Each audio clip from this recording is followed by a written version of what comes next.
આજરોજ અનુસૂચિત જાતિ દ્વારા ભારત બંધનું એલાન હોય ત્યારે અમરેલી પણ બંધ રાખેલ। નમસ્કાર, ગુજરાત 24 ન્યૂઝમાં આપનું સ્વાગત છે। જોઈએ આજના મહત્વના સમાચાર।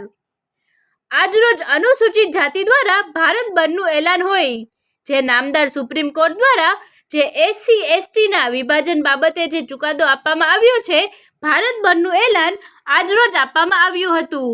એની અનુસંધાને અમરેલી પણ વેપારી એસોસિએશન સાથે મળી અને સજ્જડ બંધ રહ્યું હતું અને આજરોજ અમરેલીના અનુસૂચિત જાતિના આગેવાનો બંધ રાખવાની વિનંતી કરવા અમરેલીમાં નીકળ્યા હતા, જેમાં સાથી ભરતભાઈ કાતરિયા, નવચેતનભાઈ પરમાર, રમેશભાઈ સોંધરવા, પ્રફુલભાઈ ચાવડા, વિકીભાઈ ચાવડા, LK બગડા, મગનભાઈ માધડ, ભાવેશભાઈ બગડા, મયુરભાઈ સોંધરવા, પ્રકાશભાઈ મકવાણા તેમજ સમાજના આગેવાનો જોડાયા હતા।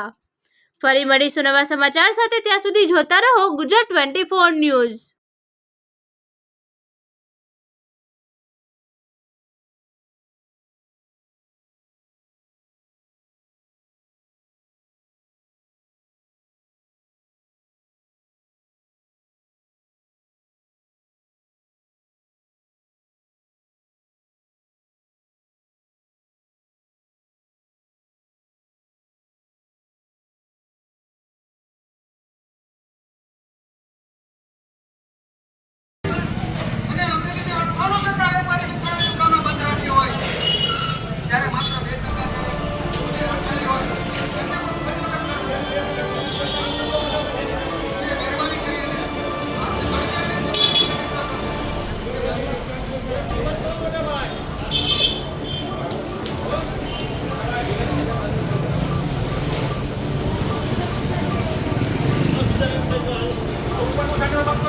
મિત્રો, આજે 21 ઓગસ્ટ એટલે કે સંપૂર્ણપણે ભારત બંધ હોય અને નામદાર સુપ્રીમ કોર્ટે જે SC/ST વિરુદ્ધમાં જે ચુકાદો આપ્યો હતો કે આમાં પણ વર્ગીકરણ એટલે કે વર્ગ વાઇઝ અનામત આપવાની જોગવાઈની જે વાત કરી હતી, એની અનુસંધાને સંપૂર્ણપણે ભારત બંધ હોય તો આજ રોજ સાથી મિત્રો દ્વારા અમરેલીમાં પણ સંપૂર્ણપણે બંધ રાખી અને જે પણ લોકોએ વેપારી મિત્રોએ પણ અમને સાથ સહકાર આપ્યો તેમનો પણ ખૂબ ખૂબ આભાર। અને ખરેખર જે કાયદો છે એ સંસદમાં બનતો હોય છે, પણ જો સંસદના કાયદા જો સુપ્રીમ કોર્ટમાં બનવા માંડ્યા તો ભારતનું બંધારણનો કોઈ અસ્તિત્વ રહેતું નથી। એટલે ભારતના બંધારણને ખતમ કરવાની પણ વાત છે।